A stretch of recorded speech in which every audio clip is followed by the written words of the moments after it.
हाँ, तो previous class में हमने देख लिया था कि what is the expression for RMS value of current end voltage.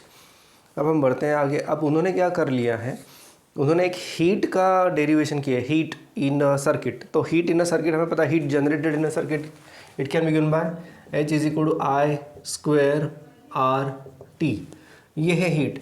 लेकिन अगर हम बात करते हैं एसी सर्किट की, तो एसी में करंट की वैल्यू तो कांस्टेंट रहती नहीं है, तो वहाँ पे हमें इंटीग्रेशन करना पड़ेगा।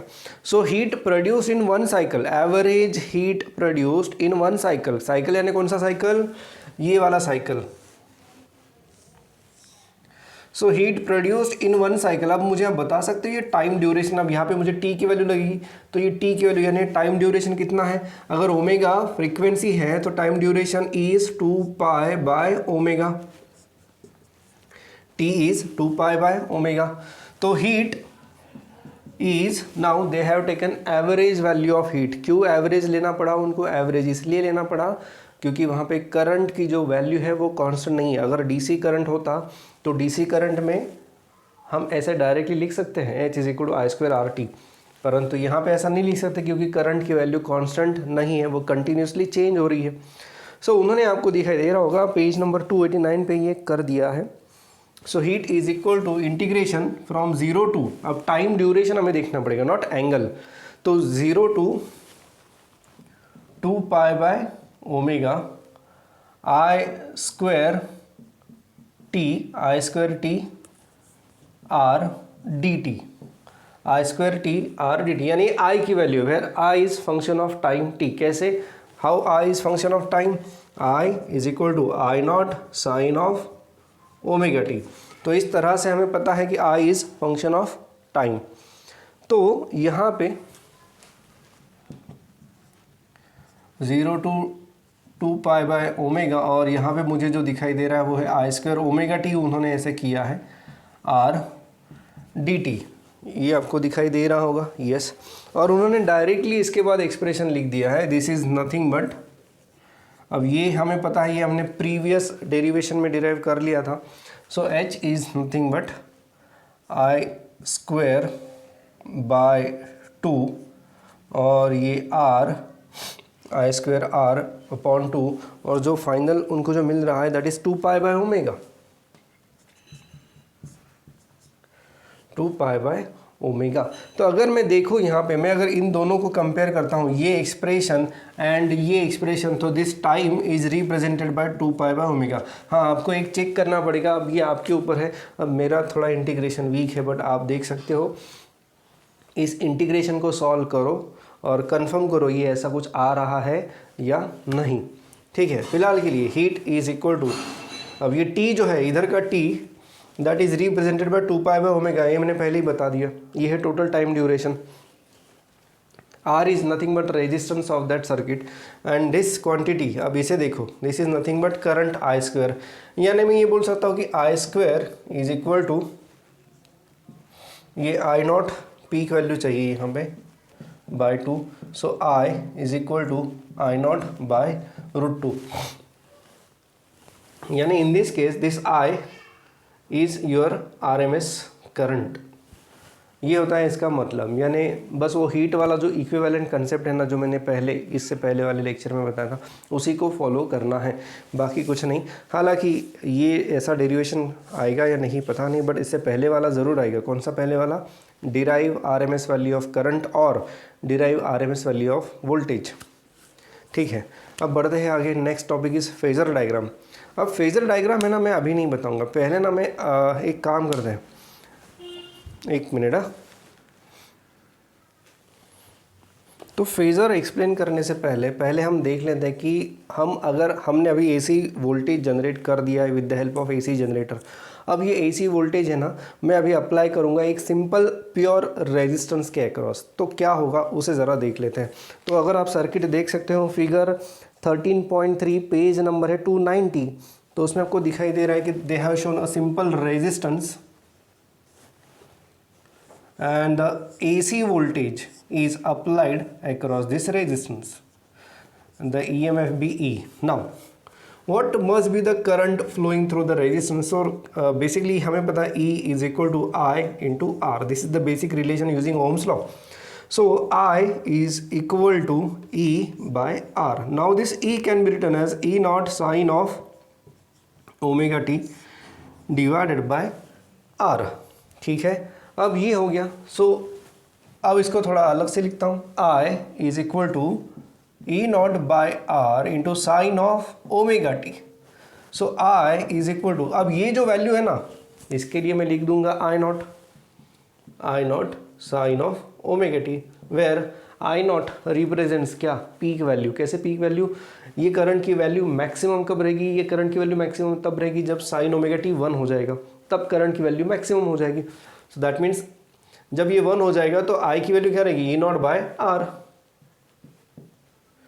That is nothing but peak value, यानी maximum value of that current. तो अगर मैं अब ये दो रिलेशंस कंपेयर करता हूँ, कौन से दो?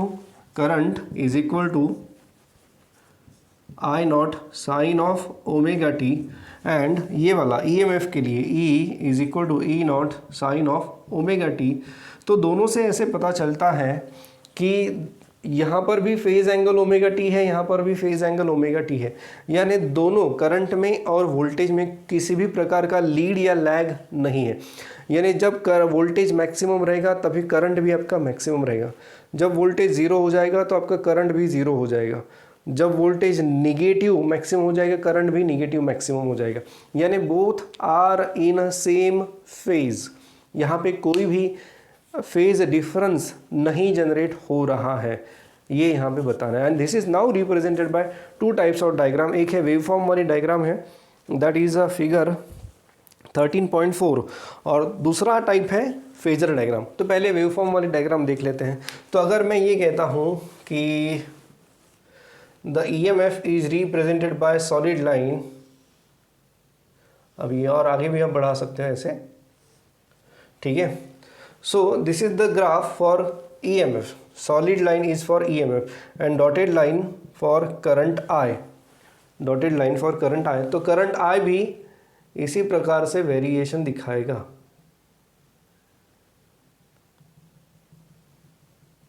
यानी दोनों में किसी भी प्रकार का कोई भी फेज डिफरेंस नहीं है. डायग्राम थोड़ी अलग हुई, ये इसका मतलब है, क्योंकि दोनों का फेज एंगल सेम आ रहा है.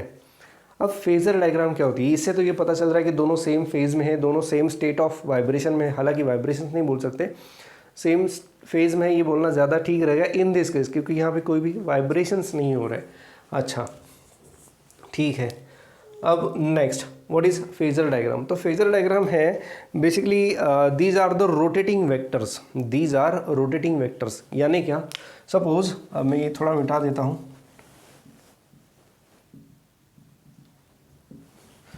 तो मान लो कि ये है आपका XY प्लेन, और यहाँ पे मैं एक रोटेटिंग वेक्टर यानी कि it is rotating with a angular velocity omega. This is nothing but, suppose this is E, this is vector E. तो ये वेक्टर जो है वो कंटिन्यूसली रोटेट हो रहा है इस प्रकार से, ठीक है. And it is rotating in this XY plane only. And suppose this is your angle omega t. This is your angle omega t. So how this value can be represented? E is equal to E naught sin of omega t. क्योंकि ये जो length है ना, ये length of this vector, this corresponds to E naught. Length of this vector corresponds to E naught, and omega t is the angle made with the x axis. Then how you are going to represent E? So E की value आप कैसे represent करोगे?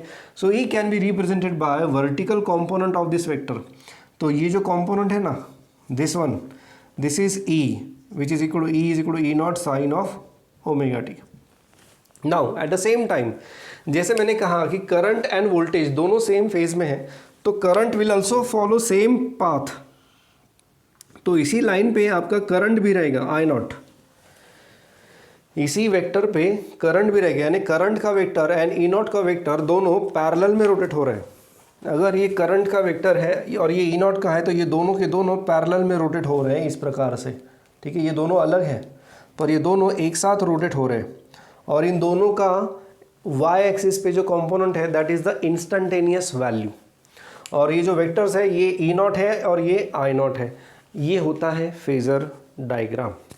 अब ये यहाँ पे तो कुछ खास समझ में नहीं आया होगा, थोड़ा सा आगे बढ़ते हैं। अब हमने क्या किया है यहाँ पे मैं बता दूँ, हमने यहाँ पे ये जो AC जो है जो हमने जनरेट किया है जनरेटर से, वो हमने अप्लाई किया है अक्रॉस प्योर रेजिस्टेंस में, और उसमें हमें थोड़ा बहुत ऐसा समझ में आ रहा है कि करंट में और वोल्टेज में किसी भी प्रकार का फेज़ डिफरेंस नहीं हो रहा है, कोई फेज़ डिफरेंस नहीं है। अब आगे, now we are going to apply this AC voltage across inductor यानी कॉइल या फिर सोलेनॉइड जो भी है, तो हम उसको इन जनरल इंडक्टर बोल देते हैं।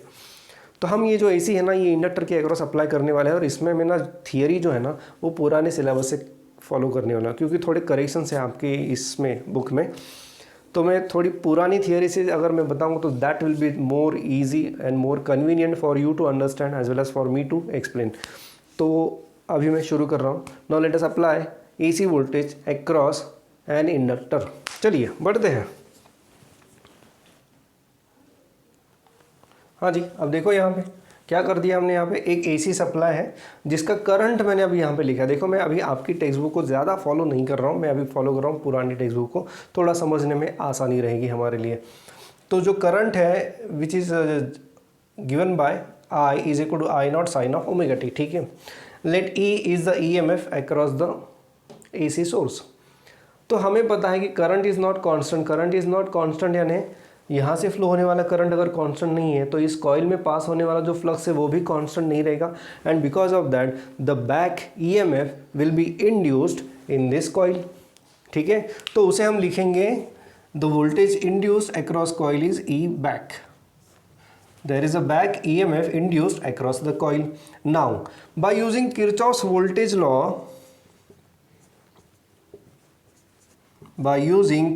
voltage law, we can write E plus E back is equal to 0. ये हमें पता है, total addition of all EMF across the circuit is 0 by using Kirchhoff's voltage law.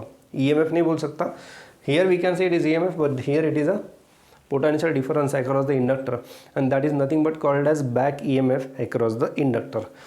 तो E plus E back is equal to 0. अब ये E back जो होता है यानी बैक EMF वो कितना रहता है, वो रहता है माइनस L di/dt। ये जो बैक EMF रहता है वो कितना रहता है, माइनस L di/dt, ठीक है। तो यहाँ पे मैं लिखूंगा therefore from this equation I can write E is equal to minus E back, that is equal to minus, अब ये बैक EMF कितना जनरेट होगा, माइनस L di/dt।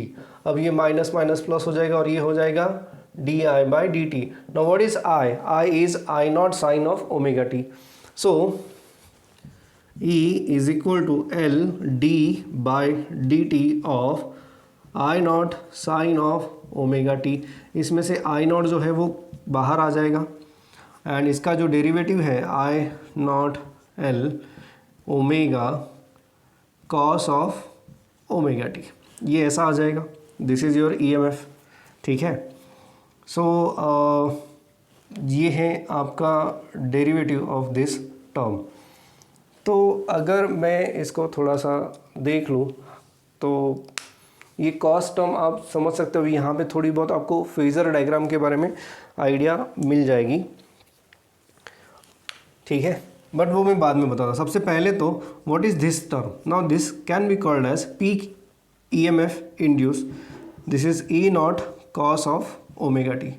अब ये E नॉट क्या है, E naught is this one I naught omega L, E naught is I naught omega L, ये है E naught, that is the peak value of EMF।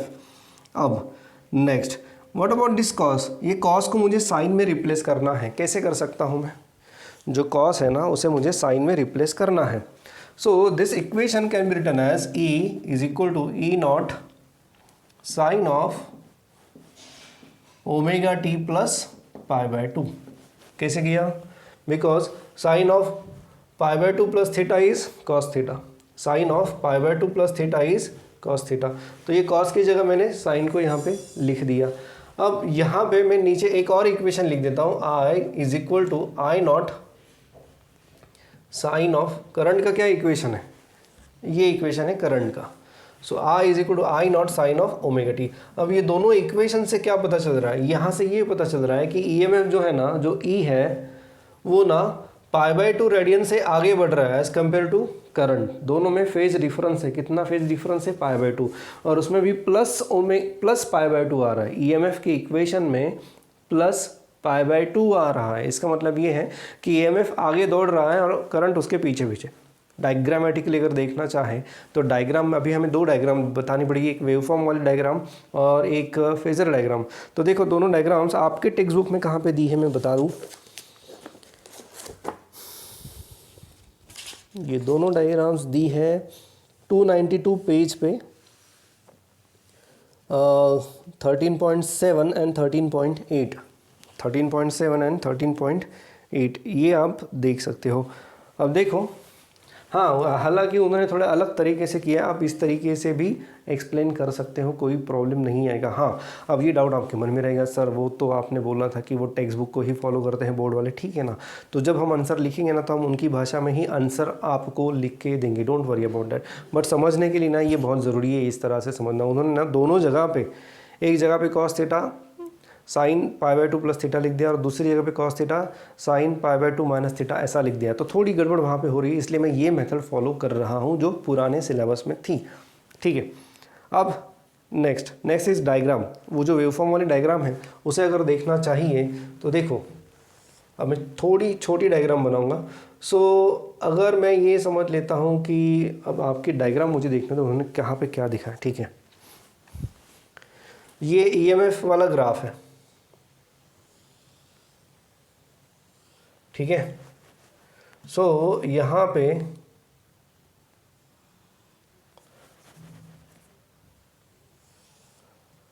ये EMF है, ये E है, और हमें क्या पता है कि EMF is leading current by angle π/2। EMF is leading current by angle π/2 यानी EMF यहाँ पे मैक्सिमम हो रहा है। तो अब ज़रा ध्यान से देखो,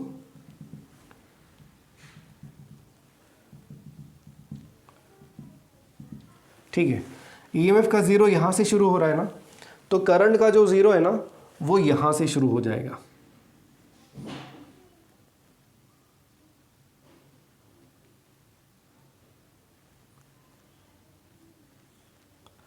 यानी ये करंट का ग्राफ रहेगा। यानी देखो EMF का ज़ीरो यहाँ से शुरू हुआ है तो करंट का ज़ीरो यहाँ से, हालांकि ये ऐसे आप इसको एक्सटेंड करोगे इस प्रकार से तो करंट EMF यहाँ पे मैक्सिमम हुआ π/2 पे, तो करंट कहाँ पे मैक्सिमम होगा, पाई पे, यहाँ पे करंट मैक्सिमम होगा। This is how current is lagging EMF, current is lagging EMF, current is lagging voltage by angle π/2। ये आई होप आपको समझ में आ गया होगा। यानी जब EMF मैक्सिमम होगा तो ज़रूर नहीं है कि करंट भी मैक्सिमम होगा, करंट वहाँ पे ज़ीरो रहेगा क्योंकि there is a phase difference of π/2। हाँ EMF मैक्सिमम है और करंट भी मैक्सिमम है। ये कब होगा, जब आपके सर्किट में सिर्फ प्योर रेजिस्टेंस है, वहाँ पे कोई कैपेसिटर नहीं है, कोई इंडक्टर नहीं है। In that case current and EMF दोनों एक ही फेज में रहेंगे। लेकिन जब इंडक्टर रहेगा तो यहाँ से इस कंपैरिजन से ये पता चलता है कि EMF is leading current by angle π/2, EMF current से आगे है बाय एंगल π/2। अब फेजर डायग्राम में देख लेते हैं क्या मिलता है। तो अगर मान लो उन्होंने जो फेजर डायग्राम दिखाई उसको मैं फॉलो कर रहा हूँ अभी। सो मान लो ये EMF का वेक्टर है which is rotating with frequency omega. So the vector for current will be like this, और इन दोनों में जो एंगल है ना वो एंगल रहेगा, this is vector for EMF and this is vector for current I। Both will have same frequency of rotation, दोनों की फ्रीक्वेंसी सेम रहेगी परंतु दोनों का एंगल जो है वो अलग अलग रहेगा। देखो ये एंगल जो है दोनों में, ये फेज डिफरेंस दिखना चाहिए कि ये दोनों लाइंस एक दूसरे को परपेंडिकुलर है। So this should be 90 degree. दोनों रोटेट हो रहे हैं, पर कैसे, देखो ये ऐसे है, ये EMF है, ये करंट है, तो ये दोनों ऐसे रोटेट होते रहेंगे। EMF is leading current by angle 90। जब EMF यहाँ पे रहेगा तो करंट जो है वो यहाँ पे रहेगा, यानी ईएमएफ जब मैक्सिमम रहेगा तो करंट जो है वो ज़ीरो रहेगा, इसका ये मतलब होता है। This is how the phasor diagrams are representing the phase of this rotations. तो आई होप ये समझ में आ गया होगा आपको। कोई भी डाउट है एनीवे इन दिस केस तो आप पूछ सकते हो। तो फेजर डायग्राम बस इतना ही है, ज़्यादा कुछ आपको दिखाने की यहाँ पे ज़रूरत नहीं है। फेजर डायग्राम का असली रोल ना तब आएगा जब हम तीनों को सीरीज़ में कनेक्ट करेंगे, रेजिस्टेंस को, इंडक्टर को एंड कैपेसिटर को। सो नेक्स्ट हमारा काम बनता है to find out the phase difference यानी फेजर डायग्राम फॉर कैपेसिटर। अभी हमने एसी जो बनाया था वो हमने रेजिस्टेंस के अक्रॉस लगा दिया है, हमने उसे इंडक्टर के अक्रॉस लगा दिया है। अब वो एसी जो है ना वो हम अभी कैपेसिटर के अक्रॉस कनेक्ट करने वाले हैं और देखते हैं हमें क्या मिलता है। अरे यार उससे पहले एक बात तो रह गई, अब सबसे इम्पोर्टेंट बात है ये तो। अब देखो ये वाला इक्वेशन देखो, ये इक्वेशन को देखो तो अब यानी सॉरी ये वाला इक्वेशन, ठीक है। अब जगह है कि मेरे पास, मैं यहाँ पे कुछ लिख रहा हूँ, इस पर ज़रा ध्यान देना। तो E अब यहाँ से इस इक्वेशन से मैं ये लिख रहा हूँ I naught is equal to E naught upon omega L. अगर डीसी करंट की अगर बात करें तो डीसी करंट हम कैसे लिख सकते हैं, DC current I is equal to V by R। I is equal to V by R, where V is potential difference, here E naught is potential difference। तो यहाँ पे जो R है ना that represents opposition to the current। उसी तरह से ये जो ओमेगा L है ना, that omega L that represents opposition to the current। आप देख सकते हो जब अगर मैंने ओमेगा L की वैल्यू बढ़ा दी तो करंट मिनिमम हो जाएगा, और अगर मैंने ओमेगा L की वैल्यू कम कर दी तो करंट बढ़ेगा। तो यानी जो रोल यहाँ पे ये रेजिस्टेंस कर रहा है वही रोल यहाँ पे ये ओमेगा एल कर रहा है। और इस ओमेगा एल को यहाँ पे देखो, यहाँ पे इसको बस नाम चेंज कर दिया, इसको रेजिस्टेंस हम डायरेक्टली नहीं बोल सकते। So omega L here is called as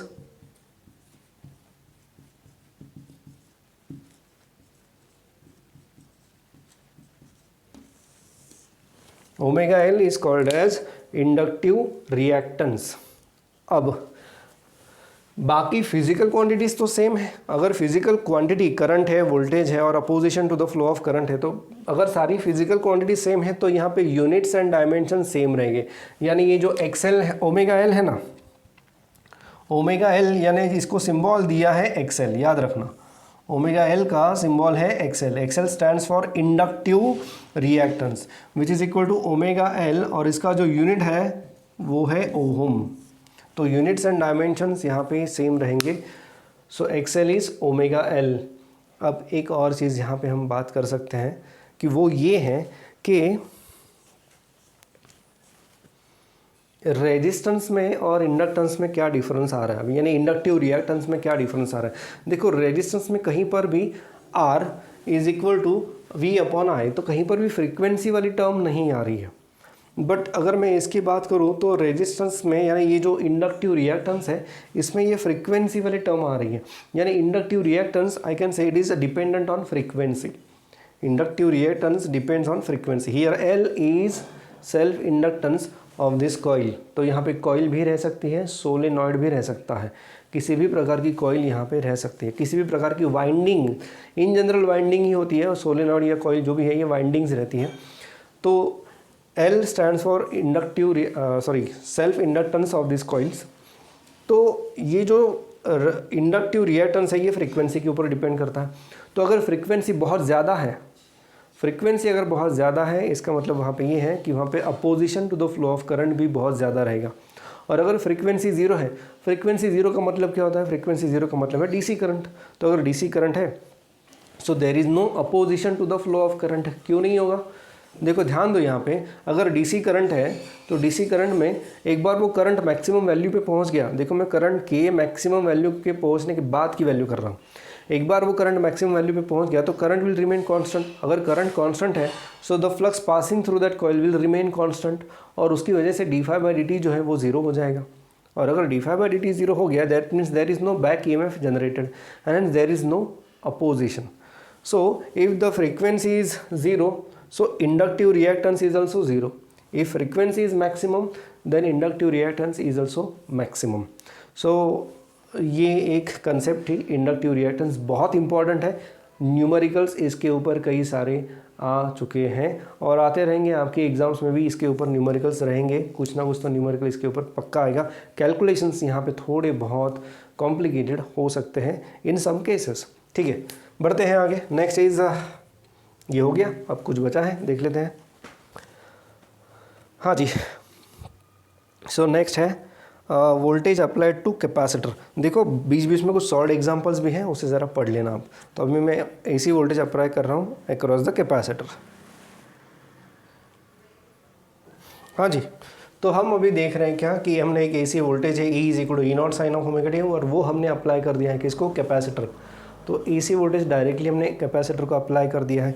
ठीक है, कैपेसिटर का बेसिक इक्वेशन आपको याद होगा, C is equal to Q by V. So यहाँ के लिए मैं लिखूंगा C is equal to small q by E because E is the applied voltage. So capacitance can be written as Q by E and therefore Q is E into C, नहीं sorry E into C into E. Q is equal to C into E. चलिए मुझे अभी चाहिए यहाँ पे current. तो current मुझे कहाँ से मिलेगा, current is nothing but dq by dt. Current is rate of flow of charge. तो मुझे अगर यहाँ पे करंट चाहिए, so current I is equal to D Q by D T, that is equal to D by D T of C into E. अब यहाँ पे I is equal to C, derivative के बाहर आ जाएगा because C is capacitance that remains constant, and D by D T of E. E क्या है, E है ये E not sine of omega t. So I is equal to C. अब ये E नॉट जो है वो बाहर आ जाए because that is the peak value remains constant. Sine of omega t का डेरिवेटिव रहेगा omega cos of omega t. So I is equal to omega C E naught cos of omega t. अब यहाँ पे फिर से peak value हम कैसे लिखेंगे, I के लिए पीक वैल्यू लिखेंगे I नॉट. पीक वैल्यू कब रहेगी, जब कॉस ऑफ ओमेगा टी 1 या फिर -1 रहेगा. सो इसको मैं अगर 1 करूँ तो मुझे यहाँ पे मिलता है peak value of current. So I naught is equal to omega C E not.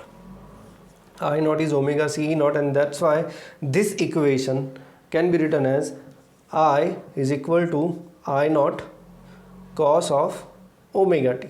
ठीक है, अब फिर से यहाँ पे कॉस ऑफ ओमेगा टी आ गया तो फेज में कुछ तो हमें रिलेशन मिलता है. So cos of omega t can be written as I is equal to I naught sine of omega T plus pi by 2. This is my equation for current, this is equation of voltage. दोनों में फिर से लिख रहा हूँ यहाँ पे E is equal to sine of omega T and I is equal to I naught sine of omega T plus pi by 2. तो अब क्या मिल रहा है हमें यहाँ पे, क्या रिलेशन दिखाई दे रहा है फेज़ में. तो अगर हम दोनों इक्वेशंस के फेज़ को कंपेयर करें, देखो हमने पहले एज्यूम कर लिया यहाँ पे कि E is equal to E naught sine of omega t. मैं आपको याद दिला दूँ, इंडक्टेंस के लिए हमने क्या किया था, इंडक्टर के लिए यहाँ पे I is equal to I not sine of omega t. यहाँ पे हमने करंट पहले एज्यूम कर लिया था, यहाँ पे हम वोल्टेज पहले एज्यूम कर रहे हैं, यहाँ पे बाद में हमने करंट को डिराइव कर लिया है. ठीक है, तो यहाँ पे वोल्टेज एंड करंट के फेज में जो रिलेशन दिखाई दे रहा है वो ये दिखाई दे रहा है कि करंट यहाँ पे देखो प्लस पाई बाय 2 है. प्लस पाई बाय 2 का मतलब है current is leading voltage by angle pi by 2. Current is leading voltage by angle pi by 2. तो इंडक्टर में हमें क्या मिला था, इंडक्टर में हमें मिला था voltage is leading current by angle pi by 2, और यहाँ पे current is leading voltage by angle pi by 2. और अगर हमें ग्राफ चाहिए तो ग्राफ के लिए मैं आपको बता दूं, पेज नंबर, अब सॉरी यहाँ पे लाइट चली गई है और हालांकि यहाँ पे समय भी ख़त्म हो रहा है बट फिर भी थोड़ा बहुत दिखाई दे रहा होगा आपको. तो ग्राफ के लिए मैं आपको बता दूं, एक मिनट, अगर ये E का ग्राफ है, ये अगर E का ग्राफ है तो करंट का ग्राफ कैसे, करंट अभी पहले ही E से पहले पाई बाय 2 एंगल पहले ही पीक पे चला जाएगा. तो करंट यहाँ से शुरू हो जाएगा, यहाँ पे 0, और फिर वो ऐसे बढ़ेगा आगे। सो करंट पहले ही पीक पे रहेगा जब EMF 0 है, but current is leading voltage by angle π/2, तो करंट यहाँ से ही π/2 से शुरू करेगा because current is leading voltage. ये ग्राफ दिया है आपको पेज नंबर 293 पे। सो आई होप यहाँ तक क्लियर हो गया होगा। मैं इसको ऐसे ही रखने वाला हूँ। इसका आगे का बहुत सारा इंपॉर्टेंट पार्ट, जैसे हमने इंडक्टिव रिएक्टेंस देखा था, हमें कैपेसिटिव रिएक्टेंस भी देखना है, तो वो मैं नेक्स्ट लेक्चर में डिस्कस करूँगा। तो अभी के लिए बस इतना ही। आई होप ये विजिबल है। फिर भी ओके, आ गई लेट, चलो कोई बात नहीं। फिर भी इसको मैं बाद में फिर से एक बार डिस्कस करूँगा विथ फेजर डायग्राम।